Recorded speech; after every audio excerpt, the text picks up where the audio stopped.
Salut tout le monde, bienvenue à notre podcast Santé et médias sociaux. Aujourd'hui, on va plonger dans un sujet super actuel, les influenceurs qui parlent de la nutrition, mais pas toujours de façon scientifique. Exact. Et pour notre analyse, on s'est penché sur un influenceur assez intense. Vous le connaissez peut-être, Eric the Electric. Les défis de 10 000 calories, les entraînements intenses et son passé de troubles alimentaires, il a vraiment beaucoup à décortiquer. On va regarder qui il est et qu'est-ce qu'il dit de la nutrition, l'impact social de ses actions et finalement si on le recommande ou pas.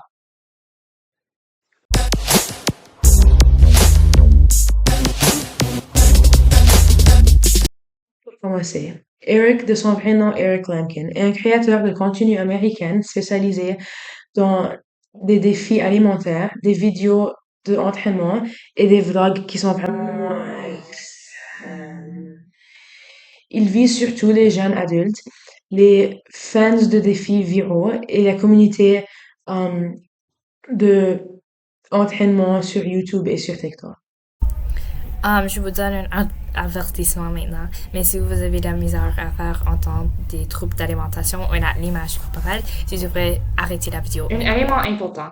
Avant son carrière d'influenceur, Eric souffrait de l'anorexie sévère pendant son adolescence. Il parle ouvertement, ce qui est un aspect très positif de son contenu. Aujourd'hui, il est devenu mangeur compétitif.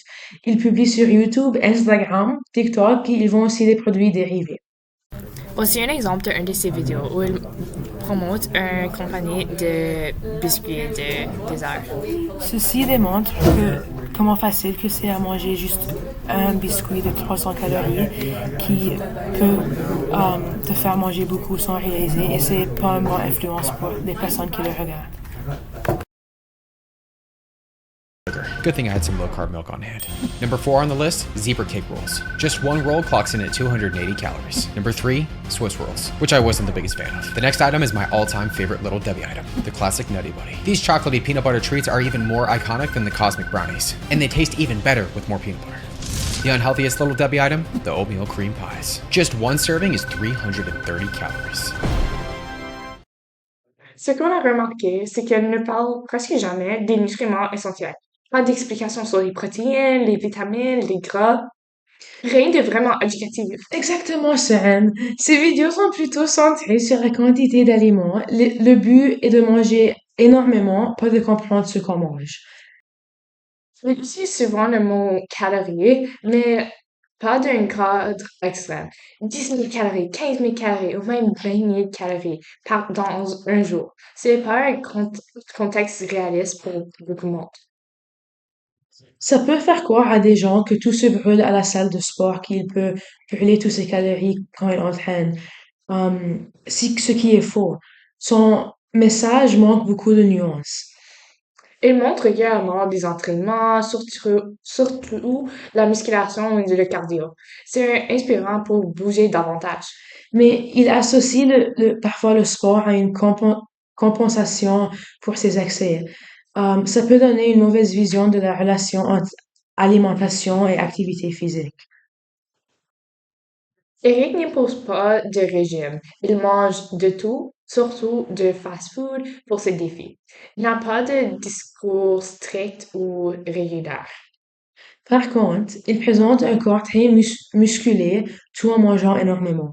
Ça crée un double message difficile à comprendre pour son public parce que il y a des gens qui vont penser que c'est correct de manger comme ça parce que ça c'est comment son apparence physique l'air, mais ça c'est pas vraiment fiable pour presque tous les gens. Exactement, c'est ça. C'est pas un régime régulier ni réaliste pour la majorité du monde. Et beaucoup de monde qui vont se rendre à son page sont des gens qui veulent perdre du poids ou être comme lui. Par contre, à cause de son régime extrême, les gens vont l'essayer et vont réaliser que je suis pas capable de faire ça et vont mettre dans une mentalité plus dépressive à cause de ça. Il ne parle jamais clairement de l'utilisation possible des stéroïdes ou des suppléments, ce qui montre une transparence et peut fausser la perception de son physique. Et Il y a parfois des partenaires avec des marques sans toujours expliquer son lien professionnel. Il parle ouvertement de sa santé mentale et de son passé avec l'anorexie. C'est important et ça brise le tabou. Ils sont légers, humoristiques et fait pas de promotion des régimes dangereux parce qu'il dit toujours, essaie pas celui-ci à la maison. Et il montre qu'être actif physiquement peut faire partie d'une vie équilibrée. Ces défis alimentaires peuvent banaliser la surconsommation et donner une mauvaise idée de ce qui est normal ou accessible, même d'un point de vue financier. Il n'offre aussi presque aucune information scientifique sur la nutrition, et son public peut facilement être mal informé parce qu'il parle pas de l'importance de une diète comme balancée et avoir un bon montant de comme calories et protéines et des vitamines et tout ça. Ouais, exact. Et l'absence de transparence sur son physique ou ses suppléments peut créer des attentes irréalistes pour plusieurs et donner un point un objectif non avec aucune façon de la réussir.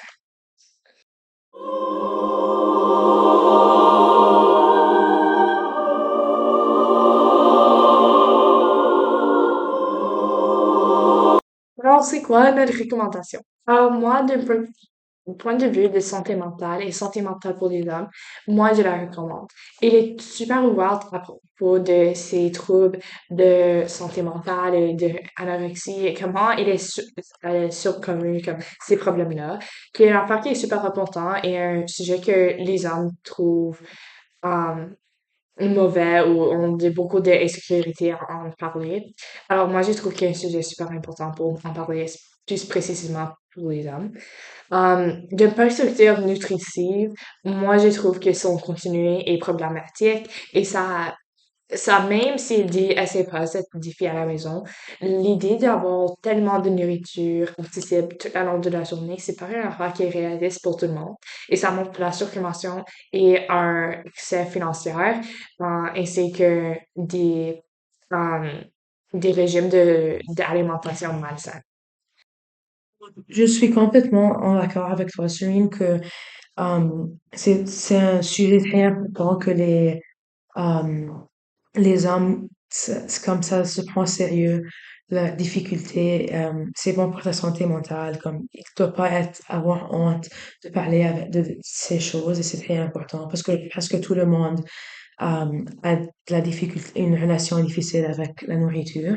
Mais c'est pour cette raison exacte que je pense qu'il n'est pas un très bon influence ou juste quelqu'un a regardé ces vidéos si tu avais dans ton passé comme de l'anorexie, boulimie, juste quelle sorte de trouble du comportement alimentaire parce que ça peut être comme triggering et si comme tu le regardes trop, ça peut être pas bien pour ta santé mentale.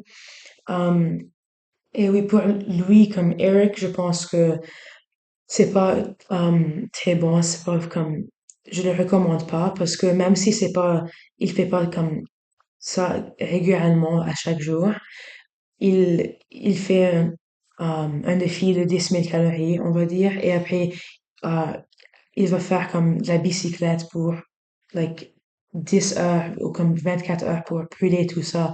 Et c'est pas vraiment bon pour ta santé mentale, mais aussi ta santé physique, comme ton corps peut pas euh, c'est trop stress sur ton corps. Euh, donc oui, je pense pas qu'il ait une très bonne influence. Je le recommande pas. Mhm. Et notre analyse de l'électrique, on a eu un très bon temps parler de notre opinion avec vous. On se retrouve très bientôt pour un nouvel épisode sur les médias sociaux et la santé. À À la la prochaine! prochaine!